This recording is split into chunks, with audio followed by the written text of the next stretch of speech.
يوم لا ينفع مال ولا بنون إلا من أتى الله بقلب سليم. وقال رسول الله صلى الله عليه وسلم أخلص دينك يكفيك العمل القليل أو كما قال عليه الصلاة والسلام. আলহামদুলিল্লাহ ভাই, মহান আল্লাহ তাআলার দরবারে সর্বপ্রথম শুকর আদায় করছি। মহান মাবুদ আমাদেরকে বিভিন্ন কাজ থেকে ফারেক করে একটি কোরআনের মাহফিলে দর মজলিসে আমাদেরকে আসার বসার তৌফিক দান করেছেন, এজন্য শুকর আদায় করি। সকলে বলি আলহামদুলিল্লাহ। ভাইজান, কণ্ঠের অবস্থা দেখে আমার মনে হয় যে আমার কথা আমারই শুনতে মনে হচ্ছে না, আমার নিজের কথা আমার নিজেকেই শুনতে মনে যাচ্ছে না। কারণ প্রায় আজকে সেই নভেম্বর থেকে শুরু হয়েছে, নভেম্বর, ডিসেম্বর, জানুয়ারি, আজকে ফেব্রুয়ারি, মার্চ, সামনে মার্চ মাস পর্যন্তই এই মজলিস চলতে থাকবে। অর্থাৎ প্রতিদিন কথা বলতে বলতে কণ্ঠে আর কত কুলায়। যাই হোক, হুজুর কেবলার হুকুম, তাই আসতে হয়েছে। আল্লাহর পক্ষ থেকে দু একটি কথা, যে কথাগুলো আমার নিজের প্রয়োজন, নিজের দরকার, আপনারা দরকার। আল্লাহ পাক যেন এমন কথা আমার জবান থেকে আল্লাহ পাক বের করে দেন। সবাই বলে আল্লাহুম্মা আমিন। আমার কথা শুনতে আপনাদের হয়তো ভালো লাগবে না, অথবা বুঝেও হয়তো আসবে না, কারণ আমার বাড়ি অনেক দূরে, একেবারে বাংলাদেশের বঙ্গোপসাগরের পাড়ে, বরিশাল জেলায় আমার বাড়ি। যাই হোক, তবে যারা এখানে এসেছেন আপনারা আল্লাহওয়ালা আছেন, দিনদার আছেন, পরহেজগার আছেন, মুত্তাকি আছেন, আপনারা অনেক দামি মানুষ। আর এখানে ওলি আল্লাহর মজলিসে ওই সমস্ত মানুষ আসতে পারে যাদেরকে আল্লাহ তারা ভালোবাসেন। একটু ছেলেরা কথা না বলে, এদিকে একটু খেয়াল রাখেন। ছেলেরা কথা না বললে ভালো হয়, তোমরা সকলে বসে পড়ো। আপনারা যারা এখানে এসেছেন, আমার মনে হয় দুনিয়ার কোনো জিনিস পাওয়ার জন্য এখানে আসেন নাই, ঠিক কিনা ভাই? হ্যাঁ, আবার এখানে খাওয়ার জন্য আসেন নাই। কারণ হয়তো এইখানে যে খানা, যে তবরক রান্না হয়েছে, আপনার বাড়িতে এর চেয়ে আরো ভালো খানা রান্না হয়েছে, তাহলে খানার উদ্দেশ্যে আমরা কেউ এখানে আসি নাই। যদিও সাহেবে দাওয়াত আপনার আমার জন্য কিছু মেহমানদারির ব্যবস্থা করেছেন, আর তাও নিরামিষ। যাই হোক, আপনারা খাওয়ার জন্য আসেন নাই, দুনিয়ার কিছু পাওয়ার জন্য এখানে আসেন নাই। আর এখানে যারা আসছেন তারা, আমরা কিন্তু আমাদের ক্ষমতার বলে, আমাদের শক্তির বলে, আমাদের সামর্থ্যের বলে আসতে পারি নাই। আমাদেরকে কে এনেছেন? আল্লাহ এনেছেন, বিধায় আপনি আমি এখানে আসতে পেরেছি। যারা এসেছেন তাদের পিছনে তিনটা গুণ আছে, তিনটা শক্তি আছে। যারা এখানে এসে বসেছেন, আপনার পিছনে তিনটা শক্তি আছে, আপনার মধ্যে তিনটা গুণ আছে। যাদের মধ্যে এই তিনটা গুণ আছে তারা এখানে আসতে পেরেছে, যাদের মধ্যে এই গুণ নেই তারা এখানে আসতে পারে না। আমার কথা বুঝতেছেন তো ভাই? কি গুণ আছে আপনার মধ্যে? আপনার জীবনের মধ্যে কোনো না কোনো একটা নেক আমল আল্লাহর দরবারে কবুলিয়ত আছে। যারা এখানে বসেছেন, আপনার জীবনের মধ্যে কোনো না কোনো একটা ভালো কাজ, নেক আমল সেই ভালো কাজটা কি হয়তো আপনার মনে নাই অথবা জানা নেই। সেই ভালো কাজটা হয়তো আপনি ছোটকালে করেছেন অথবা যৌবনে অথবা বার্ধক্যে, কখন করেছেন তাও জানা নেই।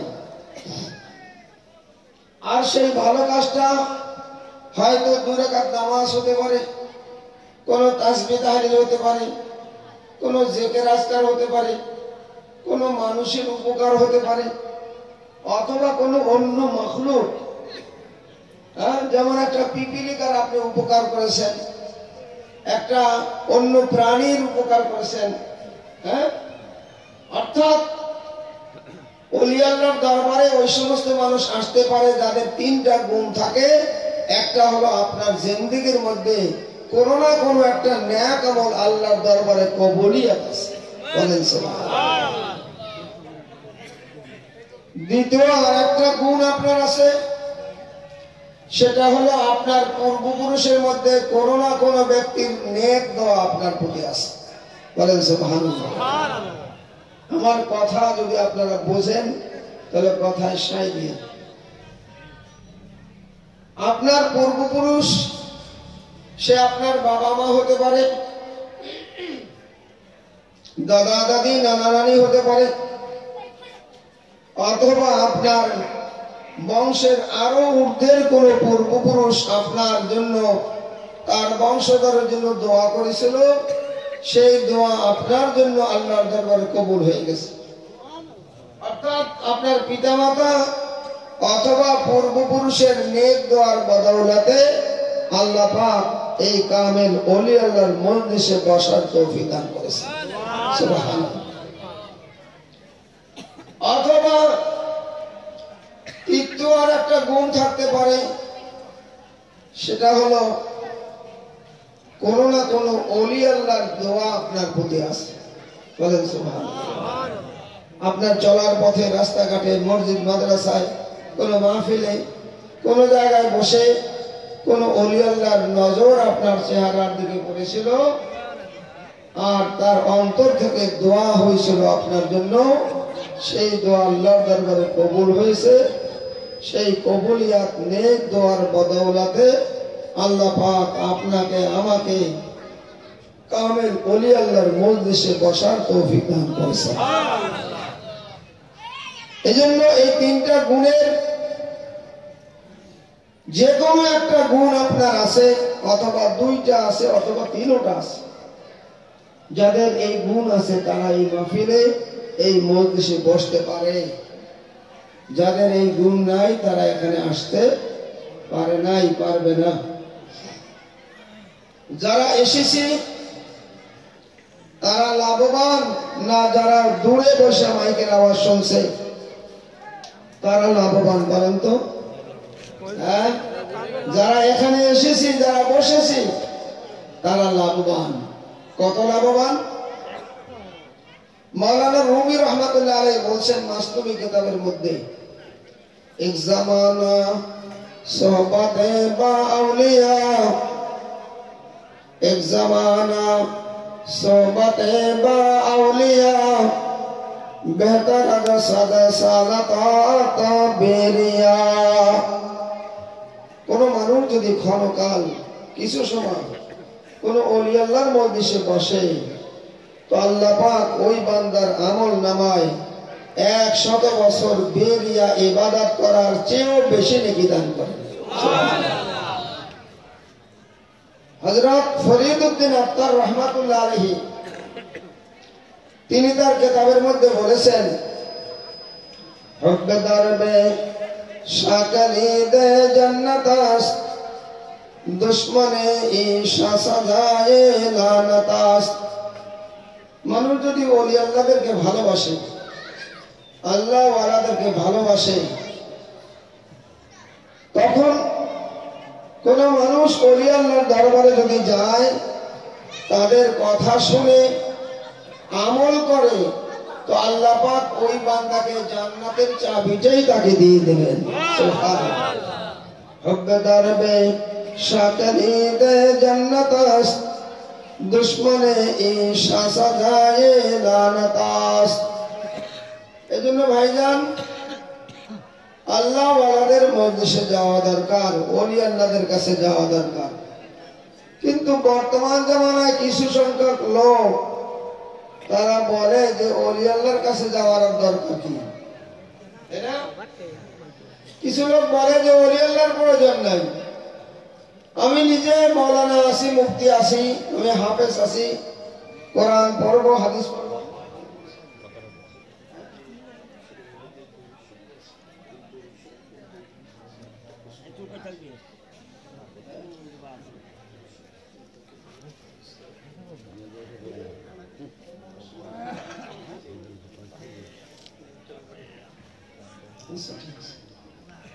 একবার দুরূদ পড়ি, আল্লাহুম্মা সাল্লি ওয়া সাল্লিম ওয়া বারিক আলা আবদিকা রাসূলিল কারীম রাহমাতুল আলামিন শাফিল মুসলিমিন সাইয়্যিদিনা মাওলানা নবিয়িনা মুহাম্মাদিন ওয়া আলা আলিহি ওয়া আলি বাইতিহি ওয়া আওলাদিহি ওয়া যুররিয়াতিহি ওয়া আজওয়াজিহি ওয়া আসহাবিহি ওয়া আউলিয়াইহি ওয়া উম্মতিহি আজমাইন কামা সাল্লাইতা ওয়া সাল্লামতা ওয়া বারাকতা ওয়া রাহিমতা আলা সাইয়্যিদিনা ইব্রাহিম وعلى آل سيدنا إبراهيم إنك حميد مجيد। তো বলতেছিলাম ওলি আল্লাহর যে দরকার এটা অনেকেই মনে করে না যে ওলি আল্লাহর দরকার, তাই না ভাইজান? আমি আপনাদের কাছে জিজ্ঞাসা করি, ওলি আল্লাহ কাকে বলে? আল্লাহওয়ালা। ওলি আল্লাহ কাকে বলে? যে আল্লাহকে হাসিল করছে, আল্লাহর মনোনীত বান্দা হইছে। ভাইজান কোন মানুষ যদি আল্লাহর ওলি হইতে চায়, আপনাদের ব্রেনে কি বলে যে একজন মানুষ যদি আল্লাহর ওলি হইতে চায়, ওলি মানে বন্ধু। ওলি মানে কি? ওলি শব্দের অর্থ বন্ধু, মানে আল্লাহর বন্ধু হইতে চায়, আল্লাহর ওলি হইতে চায়। তাহলে আল্লাহর বন্ধু হইতে হইলে আর একজন বন্ধুর কাছে গেলে, আর একজন আল্লাহওয়ালা লোকের কাছে গেলে আল্লাহর বন্ধু হওয়া সহজ হয় না? কি বলেন? হ্যাঁ, সহজ একটা কথা বলি। এখান থেকে মনে করেন কলকাতা আমি ভালো করে চিনি না, তাই না? তাহলে আমার কলকাতা যেতে হলে এই এলাকার লোক যারা কলকাতা চেনে, এইরকম একজন লোকের সাথে যদি আমি যাই কলকাতা, আমার জন্য সহজ হয় কিনা? কথা বুঝতে পারতেছেন তো?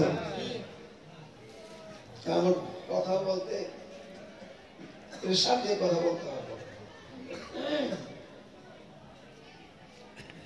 কারণ আমি কলকাতা চিনি না। যে কলকাতা চেনে এইরকম একজন মানুষের সঙ্গে কলকাতা যেতে পারলে সহজ হয় না? আর না হইলেও যাওয়া যাবে, তবে আমার অনেক কষ্ট হবে। হ্যাঁ, ঠিকানা লিখে নিতে হবে, লোকের কাছে জিজ্ঞাসা করতে হবে, কত নম্বর গাড়িতে উঠবো, কোন স্টেশনে নামবো, বারবার টেনশনে থাকতে হবে, তাই না? তো একজন মানুষ যদি আল্লাহকে পায়, আল্লাহর রাস্তা চেনে, জান্নাতের রাস্তা চেনে, এইরকম একজন মানুষের সঙ্গে যদি একজন মানুষ চলে, তার কাছে যায়, তার সোহবতে যায়, তার সংস্রবে থাকে, তো ওই ব্যক্তির জন্য আল্লাহর বন্ধু হওয়া সহজ না? কি বলেন? এই কথাটা আমরা কেন বুঝি না ভাই?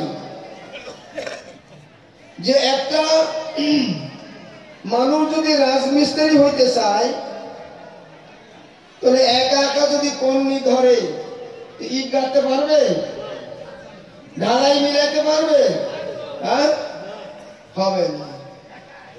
একটা কাঠ মিস্ত্রি হইতে হলে আর একটা কাঠ মিস্ত্রির সাথে থাকতে হয়। তাহলে তুমি আল্লাহওয়ালা হবে, আল্লাহর বন্ধু হইতে চাও, তাহলে একজন আল্লাহওয়ালার কাছে থাকলে তোমার জন্য সহজ হয় না? হ্যাঁ, একজন মানুষের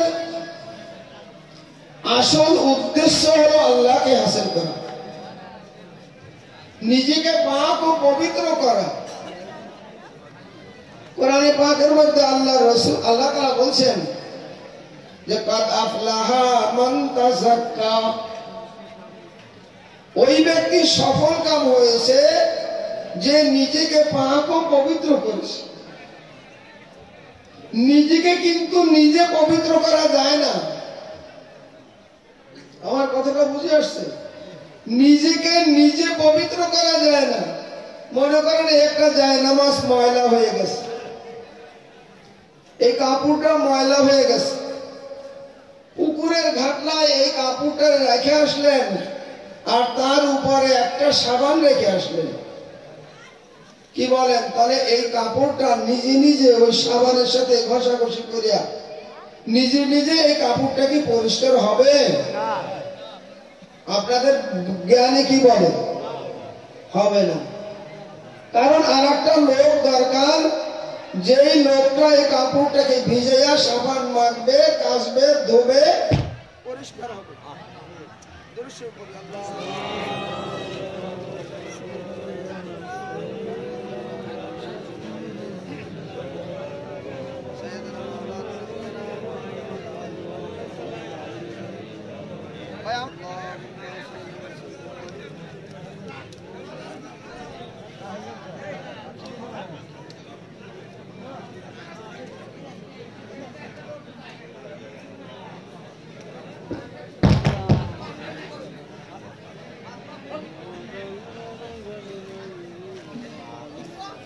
اللهم صل وسلم وبارك على عبدك ورسولك الكريم رحمة للعالمين شافع النبيين سيدنا مولانا نبينا محمد وعلى آله وأهل بيته وأولاده وذريته وأزواجه وصحبه وأولياء أمته أجمعين كما صليت وسلمت وباركت ورحمت على سيدنا إبراهيم وعلى آل سيدنا إبراهيم إنك حميد مجيد اللهم صل وسلم وبارك على عبدك ورسولك الكريم رحمة للعالمين شافع النبيين سيدنا مولانا نبينا محمد وعلى آله وصحبه أولاده وذريته وأزواجه وصحبه أولياء أمته أجمعين كما صليت وسلمت وباركت ورحمت على سيدنا إبراهيم وعلى آل سيدنا إبراهيم إنك حميد مجيد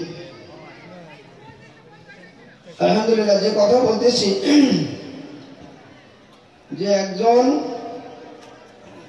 মানুষ যদি আল্লাহওয়ালা হইতে চায় তো আর একজন আল্লাহওয়ালা মানুষের সোহবতে থাকলে তার জন্য আল্লাহওয়ালা হওয়া, আল্লাহকে হাসিল করা, আল্লাহ পাকের রেজামন্দি হাসিল করা তার জন্য সহজ হয়। ঠিক না ভাই?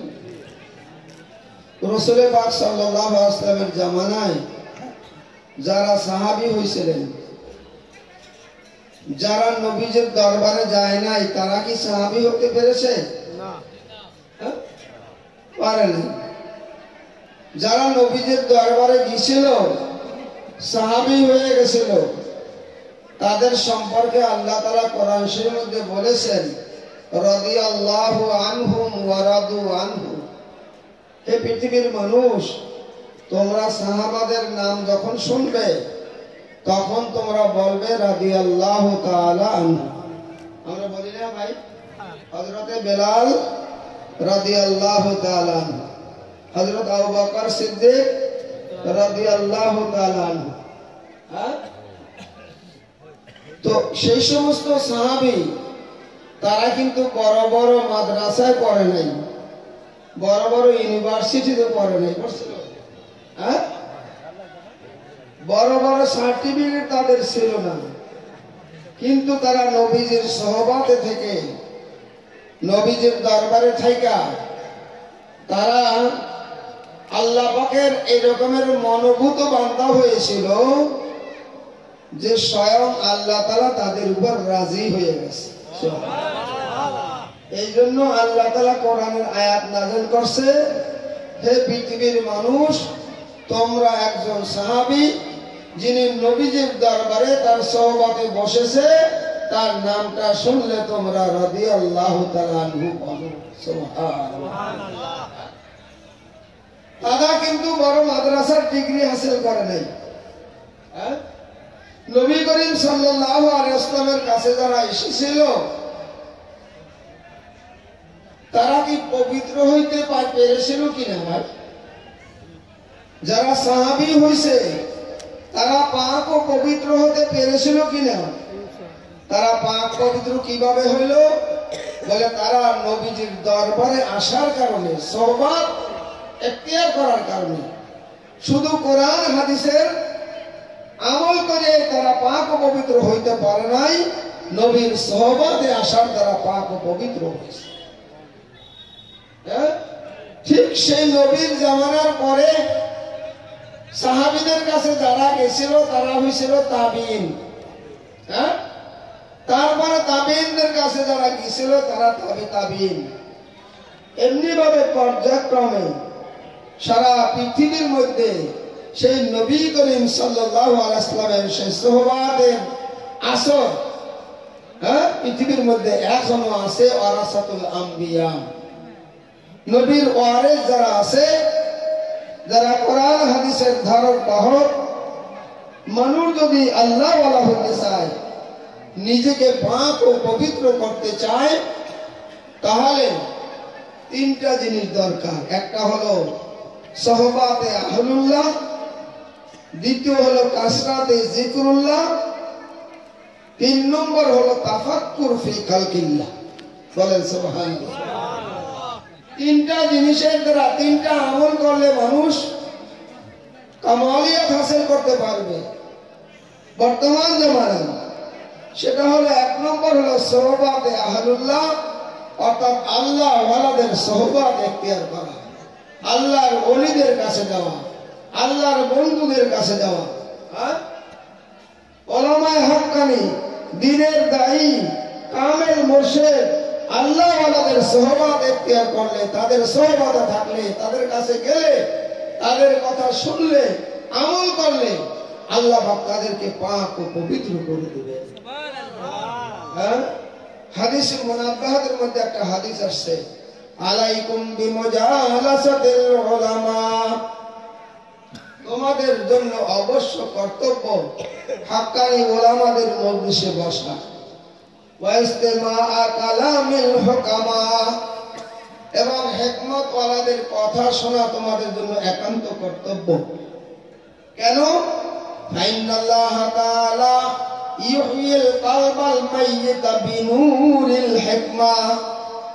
মানুষ যদি আল্লাহ ওয়ালাদের মজলিসে বসে, কোরআন হাদিসের মজলিসে বসে এবং কোরআন হাদিসের কথা শুনে এবং আমল করে, বলে এই কোরআন হাদিসের কথা শোনার দ্বারা, আল্লাহ ওয়ালাদের মজলিসে বসার দ্বারা আল্লাহ পাক ওই ব্যক্তির মুর্দা দেহটাকে জিন্দা করে দেবে।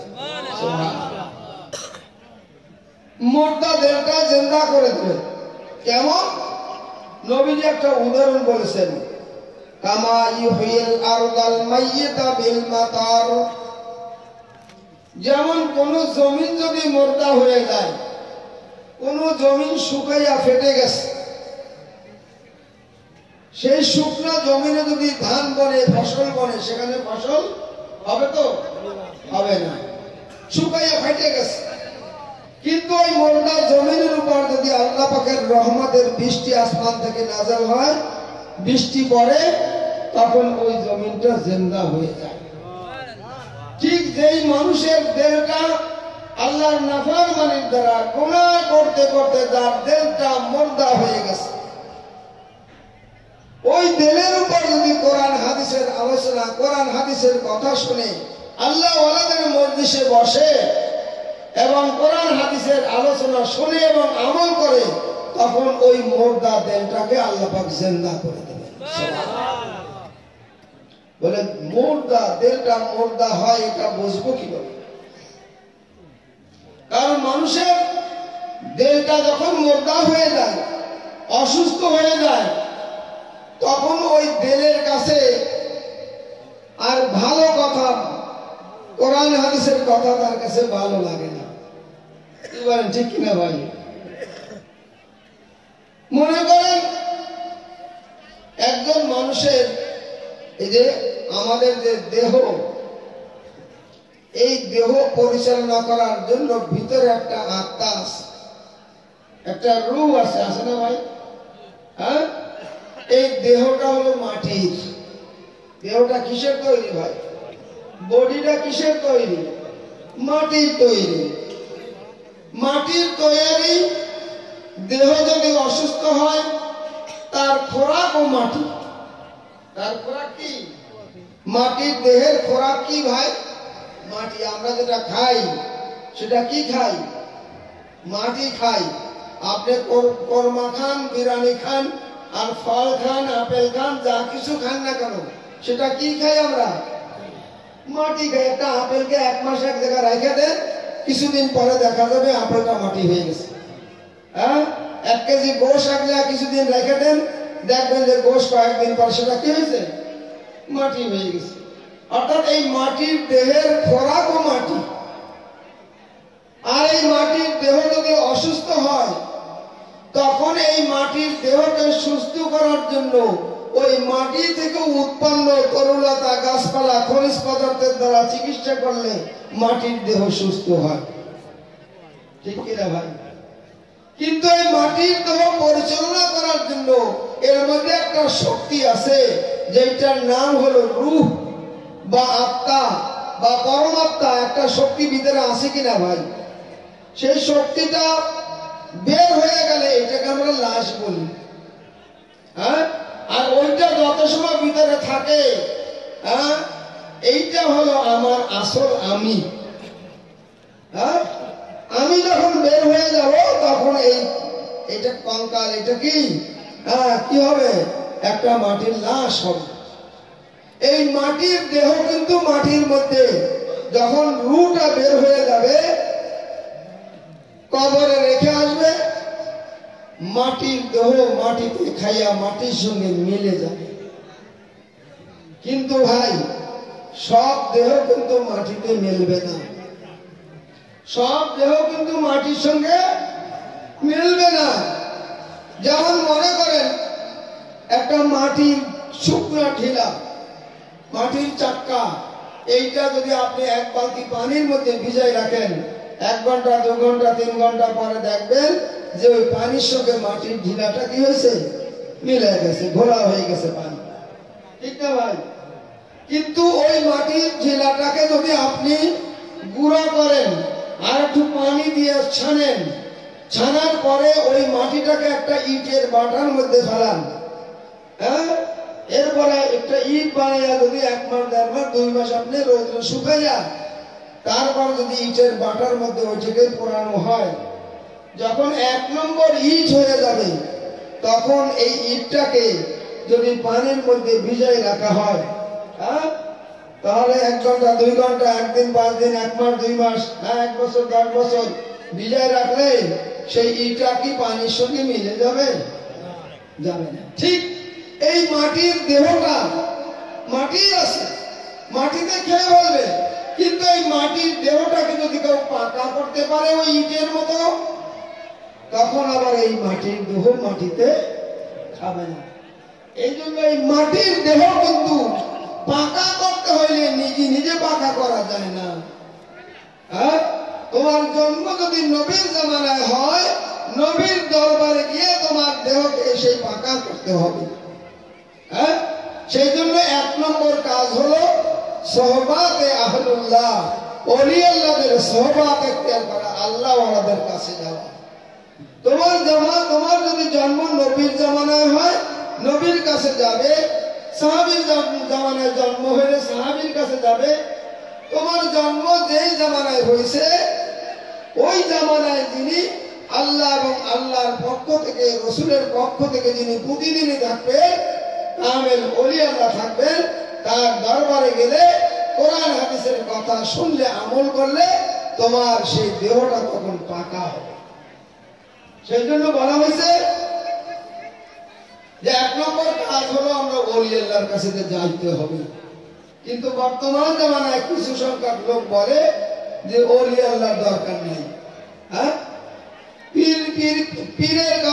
পীর কোরআন হাদিসে নাই, কোরআন হাদিসে পীরের কথা নাই, আর আসলেও নাই। কারণ পীর শব্দটা হলো ফার্সি। পীর শব্দটা কি? ফার্সি। কোরআন নাযিল হয়েছে কোন ভাষায়? আমার কথা বুঝতেছেন না মনে হয়? কোরআন নাযিল হয়েছে কোন ভাষায়? আরবি ভাষায়। অর্থাৎ ফার্সি ভাষা কোরআনে থাকবে কি করে? হ্যাঁ, সেই রকমের ভাবে আমরা যে নামাজ পড়ি, সবাই নামাজ পড়ি না, নামাজ এটা ফার্সি ভাষা। নামাজ এটা কি? ফার্সিতে নামাজ বলে। হ্যাঁ, এই জন্য কোরআন শরীফ খুঁজে দেখলে কোরআনের কোথাও নামাজ লেখা নেই। আছে? দেখছেন কোথাও? রোজা আমরা রোজা রাখি, রোজা রাখি কিনা?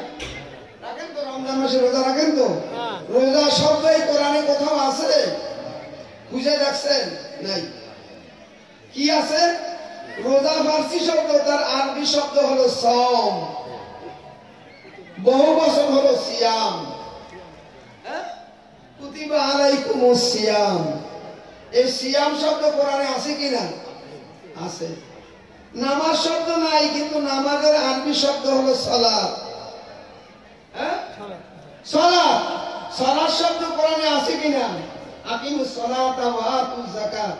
হ্যাঁ, এরকমের ভাবে পীর শব্দটা কোরআনে নাই, কিন্তু পীর শব্দের আরবি শব্দ সেটা হলো মুর্শিদ। সেটার নাম কি? মুর্শিদ। এই মুর্শিদ শব্দ কোরআনে আছে। কোথায় আছে? সূরা কাহফের 17 নম্বর আয়াতের মধ্যে আছে, ওয়ালান তাজিদা লাহু ওয়ালিয়াম মুরশিদা। এই মুর্শিদ কোরআনে আছে। কথা বুঝে আসছে? অর্থাৎ আমরা যে পীর বলি, এই পীর কোরআনের কোথাও নাই। এটা হলো একটা পরিভাষা। নামাজ এটা একটা পরিভাষা, ফার্সি ভাষা। কোথা থেকে আসছে? এই ভারত উপমহাদেশ। কোন এক সময় দেখবেন এখনো কোর্টে যারা যায় কাজী বলে, তাই না? হ্যাঁ, এরকম অনেক শব্দ আছে যে শব্দটা সেই যুগে ব্যবহার হতো, এখনো ব্যবহার হয়। হ্যাঁ, তো এই ভারতবর্ষ 700 বছর মুসলমানরা রাজত্ব করছে না? 700 বছর। সেই সময় এই ফার্সি শব্দগুলো এই পরিবেশে ঢুকছে। কথাটা বুঝে আছে? এখন যারা বলে যে ওলি আল্লাহর দরকার নাই, পীরের দরকার নাই, তারা পীর কেন? এটা তো ফার্সি শব্দ, কোরআনে পাওয়া যাবে না, কিন্তু তার আরবি শব্দটা কোরআনে আছে যে ওলি আল্লাহর কাছে যাইতে হবে, আল্লাহ ওয়ালাদের। আর আমরা সাধারণ জ্ঞানে বুঝি আল্লাহ ওয়ালাদের সহবাস ছাড়া মানুষ কোনো আল্লাহ ওয়ালা হইতে পারে। 2 নম্বর যে কথাটা বলছিলাম সেটা হলো কাসরাতে জিকরুল্লাহ, বেশি বেশি করে আল্লাহর জিকির করা।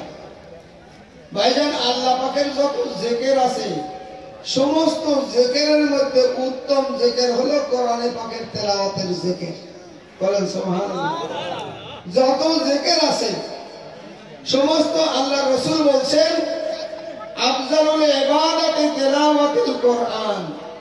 উত্তম ইবাদত হলো, নফল ইবাদতের মধ্যে উত্তম ইবাদত হলো কোরআন তেলাওয়াত করা। হ্যাঁ, আফজালুল যিকরে তেলাওয়াতুল কোরআন, উত্তম জিকির হলো কোরআনে পাকের তেলাওয়াত। আমার কামেল মুর্শিদ জামানার মুজাদ্দিদ হযরত মাওলানা সুবহানুল্লাহ আনন্দ গাছী রাহমাতুল্লাহ আলাইহি সেই জন্য আমাদেরকে নিয়মিত 5 ওয়াক্ত নামাজের পরে কোরআন শরীফের জিকির করতে বলছেন। সূরা ফাতিহা, সূরা ইখলাস, সূরা ফালাক, সূরা নাস, এই হলো ওজিফা। বলবেন এই ছোট ছোট সূরা ওজিফা কেন দিলেন? সূরা মুজাম্মিলের 20 নম্বর আয়াতের মধ্যে আল্লাহ বলছেন ফাকরাউ মা তায়াসসারা মিনাল কোরআন। ফাকরাউ, তুমি পড়ো, মা তায়াসসারা মিনাল কোরআন, কোরআন থেকে যা তেলাওয়াত করা তোমার সহজ হয়। বলেন সুবহানাল্লাহ।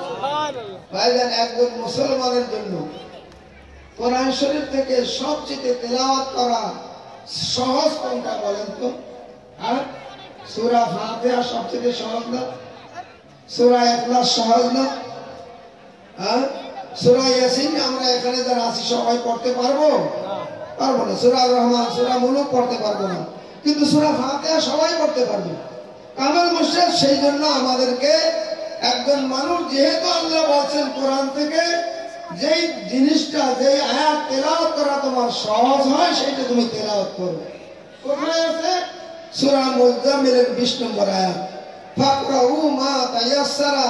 তায়াসসারা শব্দের অর্থ হলো সহজ, মিনাল কোরআন, কোরআন থেকে। তাহলে সুফি আজম গাছী রহমাতুল্লাহ আমাদেরকে বলছেন যে বাবা, প্রত্যেক নামাজের পরে তুমি সূরা ফাতিহা একবার করো, সূরা ইখলাস 3 বার, সূরা ফালাক একবার, সূরা নাস একবার পড়ো। তাহলে এইটা আমাদের জন্য সহজ না? বিশেষ করে যদিও সহজ, কিন্তু সূরা ফাতিহা হলো এমন একটা সূরা, যেই সূরার মধ্যে ওই সূরা ইয়াসিনও আছে, সূরা রহমানও আছে, সূরা মুলুকও আছে। অর্থাৎ পুরা কোরআন শরীফের 7 মঞ্জিলের মধ্যে যা কিছু রহমত, বরকত, ফজিলত আছে, আল্লাহ তাআলা সূরা ফাতিহার 7 আয়াতের মধ্যে সেটা দিয়ে দিয়েছেন। সুবহানাল্লাহ। সেই জন্য সুফি আজম গাছী রহমাতুল্লাহ আমাদেরকে প্রত্যেক নামাজের পরে সূরা ফাতিহার ওজিফা দিয়েছেন। সূরা ফাতিহা একবার যদি কোনো মানুষ পড়ে, আল্লাহ পাক তাকে 20 পারা কোরআন তেলাওয়াত করার নেকি দান করেন। সূরা ইখলাস যদি কেউ একবার পড়ে, আল্লাহ তাকে 10 পারা কোরআন তেলাওয়াত করার নেকি দান করেন। এই কথা কি ভুল? কি বলেন? সূরা ইখলাস একবার পড়লে 10 পারার নেকি হয় না? 3 বার পড়লে 1 খতমের নেকি হয়। সূরা ফাতিহা, ইখলাস, ফালাক, নাস পড়তে আপনার সময় লাগে কতটুকু? 2 থেকে 3 মিনিট। 2 থেকে 3 মিনিটের ভিতরে আপনার কত নেকি হবে? ফাতিহার দ্বারা 20 পারা, আর ইখলাস 3 বার পড়লে 1 খতম, অর্থাৎ 1 খতম 20 পারা কোরআন তেলাওয়াত করার নেকি হবে। যদি আপনি দৈনিক পড়েন 5 বার, তাহলে দৈনিক আপনার 8 খতম 10 পারা কোরআন তেলাওয়াত করার নেকি হবে। বলেন সুবহানাল্লাহ। দৈনিক 8 খতম 10 পারা নেকি হবে। আর বাকি আয়াতের দিক থেকে আপনার দৈনিক 150 কোরআনের আয়াত তেলাওয়াত হবে। বলেন সুবহানাল্লাহ। দৈনিক কত আয়াত তেলাওয়াত হবে? 150 আয়াত। কিভাবে? সূরা ফাতিহার মধ্যে 7টা আয়াত, সূরা ইখলাসের মধ্যে 4 আয়াত, 3 বার পড়লে 3 4 12 আয়াত, 12 আর ফাতিহার 7 কত হয়? 12 আর 7 19। সূরা ফালাক, নাসের মধ্যে 11 আয়াত, 19 আর 11 কত? 30। তাহলে একবার ফাতিহা, 3 বার ইখলাস, একবার ফালাক, একবার নাস পড়লে আপনার 30টা আয়াত তেলাওয়াত হবে। যদি 5 ওয়াক্ত নামাজের পরে পড়েন, 5 30 150, তাহলে আপনার দৈনিক 150 আয়াত তেলাওয়াত হবে প্রতিদিন।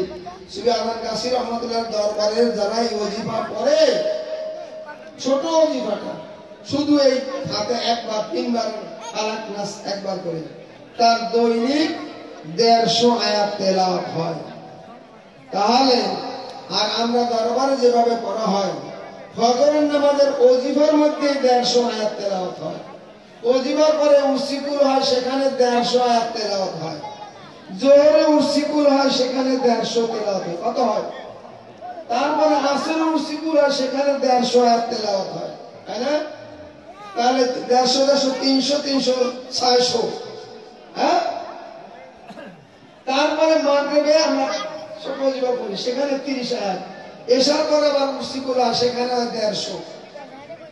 তাহলে একজন মানুষ 780টা কোরআনের আয়াত তেলাওয়াত করে। এই সুফি আজম গাছী রহমাতুল্লাহ দরবারের মুরিদান যারা এই দরবারে যায়, তারা দৈনিক 780টা আয়াত তেলাওয়াত করে। সুবহানাল্লাহ। ফজিলতের দিক থেকে ফজরের সময় ওজিফায় পায় 8 খতম 10 পারা নেকি, উসিকুলে 8 খতম 10 পারা নেকি, জোহরে 8 খতম 10 পারা নেকি, আসরে 8 খতম 10 পারা নেকি, আর মাগরিবে 1 খতম 20 পারা নেকি। এশায় আমি কে কথাগুলো বলতেছি, কোরআন হাদিসের দলিল আছে, এগুলো সব দলিল আছে। তাহলে আপনি বলেন, যারা আমরা মাওলানা হইছি, মুফতি হইছি, আমরা বলেন তো দৈনিক 150 আয়াতই ধরি, ছোট ওজিফাটাই ধরি, দৈনিক 150 আয়াত। আমার মনে হয় সব মাওলানা মুফতিরা আমরা যারা এই ওজিফা সুফি আজম গাছী রহমাতুল্লাহ দরবার ওজিফা না পড়ি, তারা মনে হয় দৈনিক 150 আয়াত কেউ তেলাওয়াত করে না। করে না, কারণ আমরা আগে পড়তাম না, যখন এই দরবারে আসছে এখন পড়া হয়। তাহলে একজন দৈনিক কত খতম তেলাওয়াত হয়, হ্যাঁ, তার মাসে কত হয়, বৎসরে কত হয়, সারা জীবন।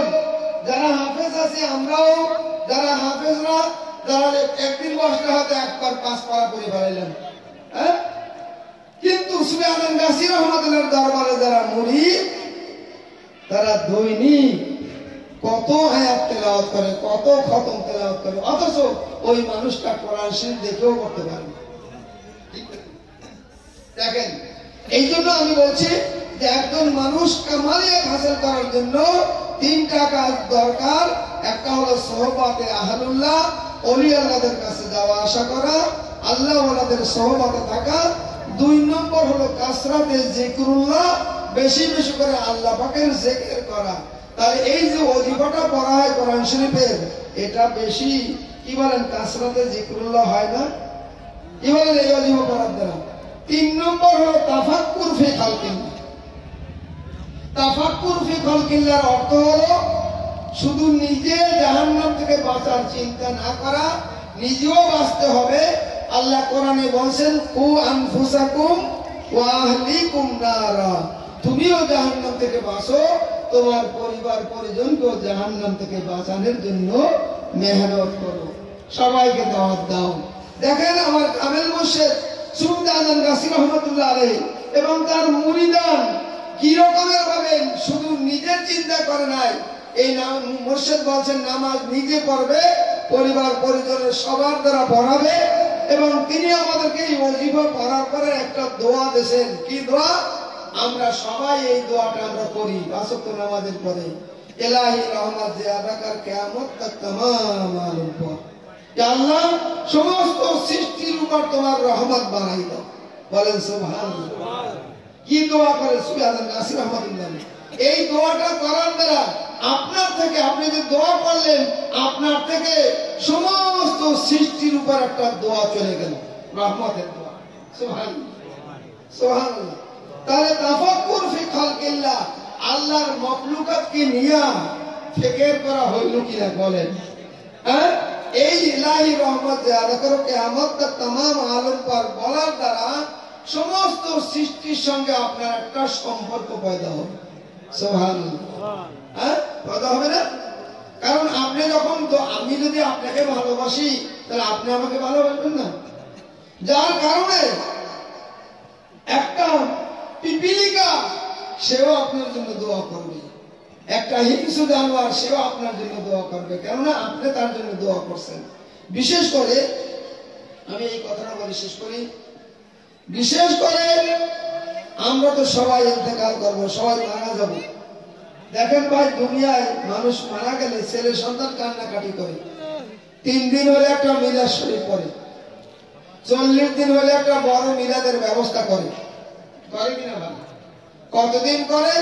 ছেলে যতদিন বেঁচে থাকে ততদিন বাবার জন্য বৎসরে একবার মৃত্যুবার্ষিকী পালন করে, করে কিনা ভাই? ছেলে যখন মারা যায়, ছেলের ঘরে আসে কি নাতি বা পোতা, আপনাদের দেশে পোতা বলে, হ্যাঁ, এই পোতাও দাদার জন্য দোয়া করে। কিন্তু পোতার পরের জেনারেশন যখন আসে, তখন কিন্তু আর দাদার জন্য দোয়া করে না, করে? তখন দোয়া করে আল্লাহ আমার মা বাবা দাদা দাদি নানা নানি এই পর্যন্ত, তাই না? তাহলে আপনি আর আমি যখন দাদার বাবা হইয়া, নানার বাবা হইয়া কবরে শুয়ে থাকবো, তখন আপনার আমার দোয়ার দরকার হবে কিনা ভাইজান? দরকার না? তখন নবীজি বলেছেন আল মাইয়িতু ফিল কবরে কাল গরিকু ফিল বাহরে, মৃত্যু ব্যক্তি কবরের মধ্যে ওই ব্যক্তির মতো যেমন সমুদ্রে কোন জাহাজ ডুবে যায়, ওই ডুবন্ত জাহাজের যাত্রীর যে অবস্থা, কবরে মানুষ গেলে তার সেই অবস্থা। ডুবন্ত জাহাজের যাত্রী সেই পানির থেকে তার প্রাণকে বাঁচাইতে চায়, কবরে যে চলে গেছে কবরের শাস্তি থেকে তাকে তার প্রাণকে বাঁচাইতে চায়, কিন্তু বাঁচানোর ব্যবস্থা কি আছে? ফেরেশতাদের কাছে মাফ চাইলে মাফ করবে না, তওবা করলে কবুল হবে না। হ্যাঁ, কিভাবে হবে? নবীজি বলছেন যে কোন মানুষ মারা গেলে তার ছেলে মেয়ে, হ্যাঁ, তারা যদি দোয়া করে, বংশধর দোয়া করে, দুনিয়ার মানুষ দোয়া করে, সেই দোয়াটা সে কবুল পাবে, তাই না? তাহলে আপনার আমার ছেলে সন্তান যতদিন থাকবে ততদিন হয়তো দোয়া করবে, তারপরে দোয়া করবে না। এমন একটা সময় আসবে আপনার আর আমার যে পৃথিবীতে জন্ম হয়েছিল এমন কোন প্রমাণ পৃথিবীতে থাকবে না। থাকবে 5 বছর ভোটার তালিকায় থাকবে, 20, 30, 50 বছর রেকর্ডের পর্চার মধ্যে থাকবে। 200, 500, 1000 বছর পরে আপনার আমার জন্ম যে হয়েছিল এমন কোন প্রমাণ পৃথিবীতে থাকবে না। অথচ তখনও কবরে আমরা শুয়ে থাকবো, তখনও আমাদের নেকির দরকার হবে। দুনিয়ায় কেউ নেকি পাঠানোর মতো কেউ থাকবে না। কিন্তু আপনি এই কামেল মুর্শিদ সুলতান গাছি রহমাতুল্লাহ আলাইহি যে আমাদেরকে ওজিফাটা দিয়ে গেছেন, এই ওজিফাটা যদি আপনি আমল করেন, এই ওজিফা যারা পড়বে পড়তেছে তারা দৈনিক দোয়া করতেছে, আল্লাহ এই আমল যারা বর্তমান করতেছে, পূর্বে করেছিল, ভবিষ্যতে করবে, আল্লাহ সকলের প্রতি আপনার রহমত বৃদ্ধি করে দেন। তাফাক্কুর ফি খালকিল্লাহ, বুঝছেন তো? সমস্ত মাখলুকাতকে নিয়ে ফিকির করে সুলতান গাছি রহমাতুল্লাহ আলাইহি। হ্যাঁ, অর্থাৎ এই ওজিফাটা পড়লে আর সুলতান গাছি রহমাতুল্লাহ আলাইহি মূল যে কথাগুলো বলছে, বাবা নামাজটা বিনা কাদায় পড়বে, নামাজের পরে এই ওজিফা পড়বে, হালাল রুজি খাবে, তাকওয়া পরহেজগারি করবে, হ্যাঁ, সুদের থেকে বাঁচা থাকবে। ভাই আর সুদকে মানুষ যদি কেউ হালাল মনে করে তার ঈমান থাকবে? ঈমান থাকবে না। হ্যাঁ, সুদ হলো হারাম, অথচ পৃথিবীর মানুষ সুদের মধ্যে গ্রেফতার হয়ে গেছে। হ্যাঁ, আর আমাদের মতো মাওলানা মুফতিরা যেখানে যা পায় তাই খালি শুধু খাইতেই থাকে, দিলেই নেয়, দিলেই নেয়। কিন্তু সুলতান গাছি রহমাতুল্লাহর একটা দরবার আছে যেখানে দেবে নেয় না। এই জন্য সুলতান গাছি রহমাতুল্লাহর দরবারে শুরুতে লিখছেন বিনা পয়সায় দিন দুনিয়ার শান্তি ও মঙ্গল। কথাটা বুঝে আসছে? সেজন্য ভাই মেহরবানি করে আমরা 4টা কাজ করব, বিনা কাজার নামাজ পড়ব, এই ওজিফাটা পড়বেন। এই ওজিফাটা যদি আপনি পড়তে পারেন, আপনার বংশধর ছেলে সন্তানকে শিখাতে পারেন, তাহলে আপনি আমি দুনিয়া থেকে চলে যাব। সারা পৃথিবী থেকে ওই ওজিফা 26টা ভাষায় মানুষ পড়তেছে। সারা পৃথিবীতে 26টা ভাষাভাষীর লোক এই ওজিফা পড়তেছে, কিয়ামত পর্যন্ত পড়তে থাকবে। কেননা কোরআন শরীফ থাকবে কিয়ামত পর্যন্ত, আমি থাকবো না, কিন্তু কোরআন শরীফ থাকবে। এবং এই ওজিফা পড়া দুনিয়ার মানুষ আল্লাহর কাছে দোয়া করবে, সেই দোয়া আপনি কবরে পাইতে থাকবেন। আপনার আমার ছেলে সন্তান বংশধর দোয়া না করলেও চিন্তার কোনো কারণ নাই। লক্ষ লক্ষ পীর ভাইরা সারা পৃথিবীর মধ্যে থেকে 26টা ভাষাভাষীর লোক দোয়া করবে, আপনি গুনাহ নিয়ে কবরে যাবেন, অথচ লক্ষ লক্ষ মানুষের দোয়ার দ্বারা নেকির পাহাড় নিয়ে আল্লাহর দরবারে হাজিরা দিতে পারবেন ইনশাআল্লাহ। আল্লাহ পাক আমাদেরকে তৌফিক দান করুন। আমি এখন কথা শেষ করছি। ওয়াকিল দাওয়ানা আলহামদুলিল্লাহ।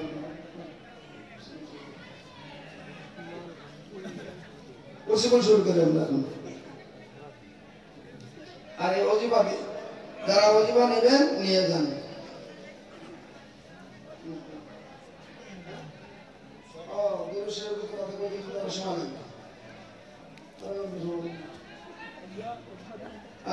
অনেকে জিজ্ঞাসা করছে দুরূদ শরীফ হাক্কানী আঞ্জুমানের যে দুরূদ শরীফ পড়া হয়, এবারে কথা বলতে আরো সময় দরকার, আমার তো গলায় মানতেছে না। শোনেন, হাক্কানী আঞ্জুমানে আমরা হাক্কানী দুরূদ শরীফ পড়ি, তাই না? দুরূদ শরীফ বিভিন্ন প্রকার দুরূদ শরীফ আছে। দুরূদ শরীফের আমলটা হলো এমন যে বান্দা যখন দুরূদ শরীফ পড়ে, এই দুরূদ শরীফটা আল্লাহর দরবারে সঙ্গে সঙ্গে কবুল হয়। বলেন সুবহানাল্লাহ। কেন হয়? কবুল হওয়ার কারণটা কি একটু খেয়াল করে শুনুন। কারণ এই দুরূদের আমলের মধ্যে কোনো আমিত্ব নাই। দুরূদের মধ্যে কোনো আমিত্ব নাই। আমিত্ব বোঝেন? আমি যেমন আল্লাহ তুমি আমার দোয়া কবুল করো, আমার নামাজ কবুল করো, আমার মোনাজাত কবুল করো, আমার হজ কবুল করো, আমার কোরআন তেলাওয়াত কবুল করো। হ্যাঁ, এই যে আমার মানে আমিত্ব, আমার মানে এই আমলটা আমি করছি, বুঝলেন নাই? এই আমলটা কে করছে?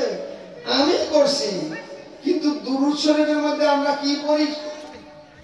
দুরূদের মধ্যে পড়ি, যে কোনো দুরূদই হোক না কেন, দুরূদের মধ্যে পড়ি আল্লাহুম্মা সাল্লি ওয়া সাল্লিম, আল্লাহুম্মা সাল্লি আলা মুহাম্মাদ, আল্লাহুম্মা সাল্লি ওয়া সাল্লিম। এর অর্থ হলো আল্লাহ তোমার শান্তি, রহমত, বরকত নাযিল করো তোমার মনোনীত বান্দা দয়ালু রাসূলের উপর সাল্লাল্লাহু আলাইহি ওয়াসাল্লাম। একটু খেয়াল করেন, এ আল্লাহ তোমার শান্তি, রহমত, বরকত। শান্তি, রহমত, বরকত কার? আল্লাহর। কথাটা বুঝে আসছে? আল্লাহ আমার শান্তি, আমার রহমত, আমার বরকত নাযিল করো মুহাম্মদ সাল্লাল্লাহু আলাইহি ওয়াসাল্লামের উপর। এইটা কিন্তু দুরূদের অর্থ না। যে কোনো দুরূদ বলেন, কথাটা বুঝে আসছে? আল্লাহুম্মা সাল্লি আলা মুহাম্মাদ, হে আল্লাহ আপনার রহমত নাযিল করেন মুহাম্মদ সাল্লাল্লাহু আলাইহি ওয়াসাল্লামের উপর। এই জন্য বান্দা যখন দুরূদ পড়ে,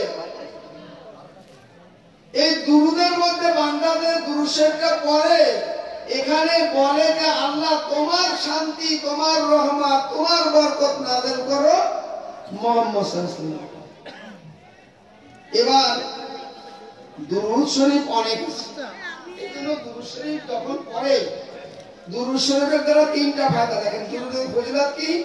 নবী করিম সাল্লাল্লাহু আলাইহি ওয়াসাল্লাম বলেন, মান সাল্লা আলাইয়া সালাতান ওয়াহিদাতান, যে ব্যক্তি, নবী বলেন, যে ব্যক্তি আমার উপর একবার দুরূদ শরীফ পড়বে, স্বয়ং আল্লাহ তাআলা ওই বান্দার উপর 10 বার রহমত নাযিল করবেন। রহমত নাযিল করবেন কে? আল্লাহ। আর দুরূদ পড়বে কে? বান্দা।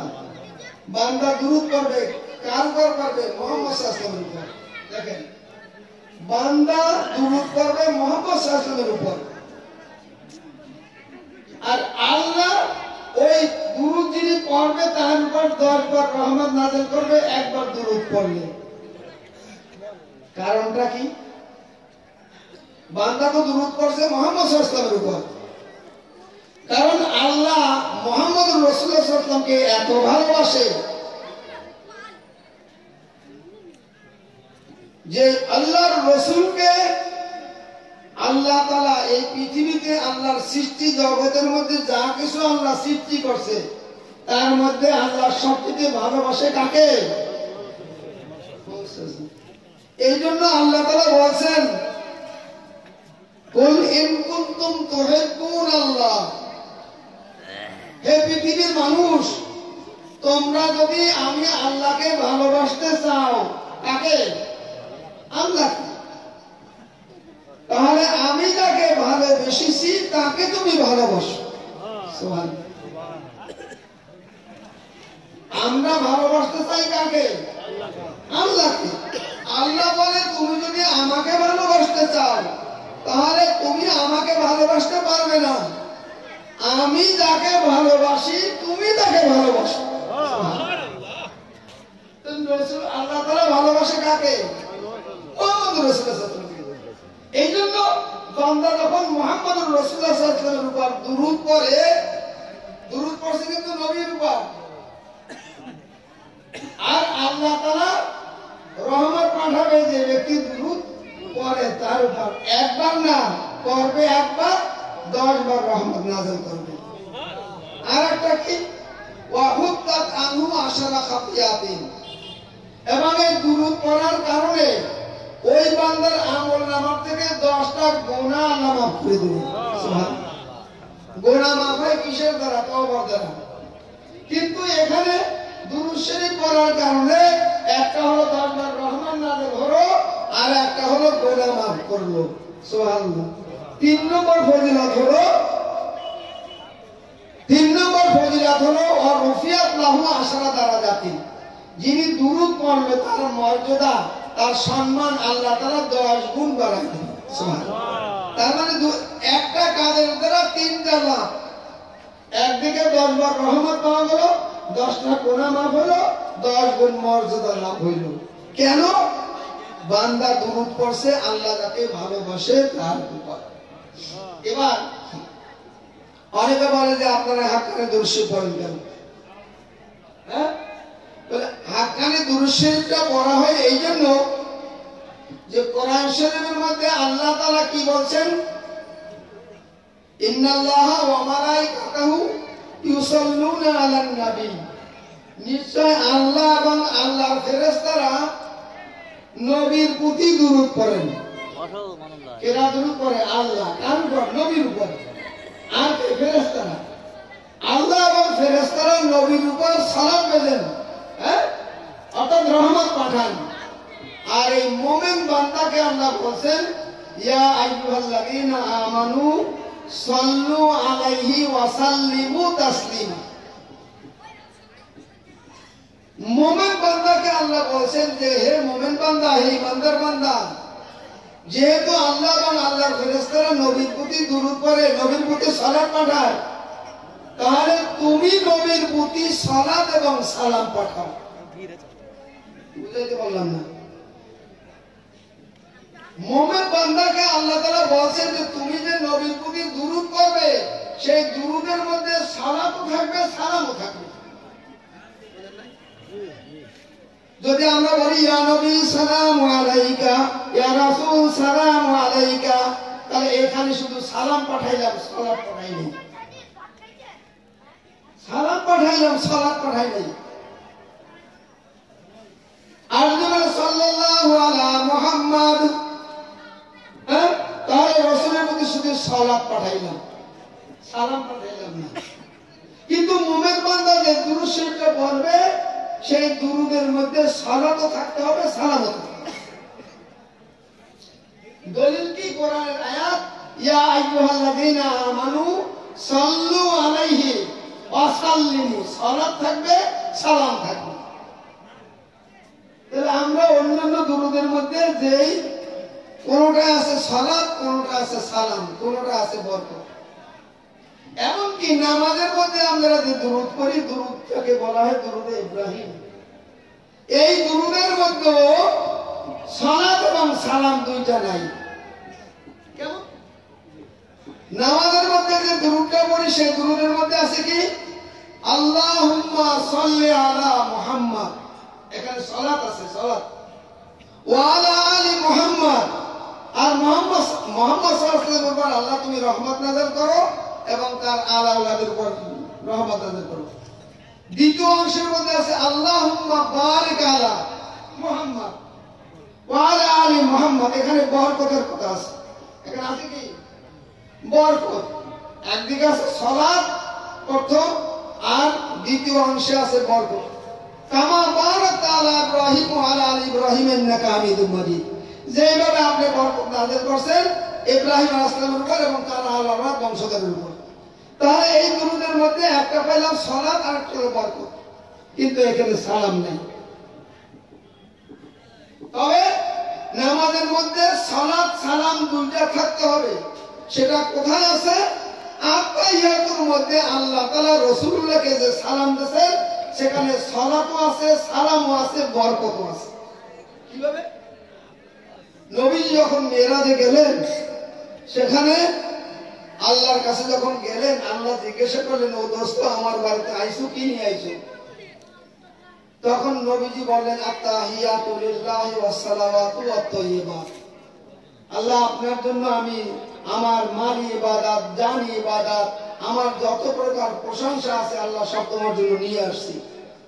তখন আল্লাহ তাআলা নবীজিকে সালাম দিলেন কিভাবে? আসসালামু আলাইকা আইয়ুহান নাবিয়্যু ওয়া রাহমাতুল্লাহি ওয়া বারাকাতুহু। দেখেন এখানে সালামও আছে, রহমতও আছে, বরকতও আছে। হ্যাঁ, আসসালামু আলাইকা আইয়ুহান নাবিয়্যু, সালাম আছে, ওয়া রাহমাতুল্লাহি, রহমত আছে, ওয়া বারাকাতুহু, বরকত আছে। হ্যাঁ, নবীজি তখন চিন্তা করলেন যে আমাকে যখন সালাত সালাম রহমত বরকত দিল, তখন নবীজি বলেন, আসসালামু আলাইনা ওয়া আলা ইবাদিল্লাহিস সালিহিন, আল্লাহ সালাত সালাম শান্তি আমিও গ্রহণ করলাম এবং সমস্ত ইবাদে সালেহ নেককার বান্দাদের উপরও সালাত শান্তি গ্রহণ করলাম। তাহলে কোরআনের আয়াতের মধ্যে আল্লাহ বলছেন যে হে মুমিন বান্দারা, তোমরা যখন নবীর উপর দুরূদ পড়বে, সেই দুরূদের মধ্যে সালাত এবং সালাম থাকতে হবে। আর আল্লাহ পাক যে সালাম দিয়েছে সেখানে সালাতও আছে আর সালামও আছে, বরকতও আছে। আমার কামেল মুর্শিদ সুফি আজান গাছী রহমাতুল্লাহ আলাইহি আমাদেরকে এমন ভাবে দুরূদ শরীফ দিয়েছেন যে দুরুদের মধ্যে সালাতও আছে, রহমতও আছে, সালামও আছে। বলেন সুবহানাল্লাহ। কিভাবে? আল্লাহুম্মা সাল্লি মানে সালাত, ওয়া সাল্লিম সালাম, ওয়া বারিক বরকত। কথা বলেন না? হাকান দুরুদ আছে না?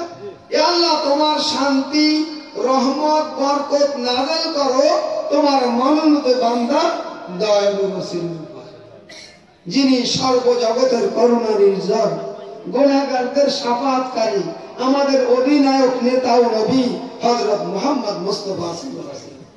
কথাটা বুঝেছে? আমার কথা শেষ করে এখন মুসলিম শুরু করব ইনশাআল্লাহ। হাকান দুরুদ আল্লাহ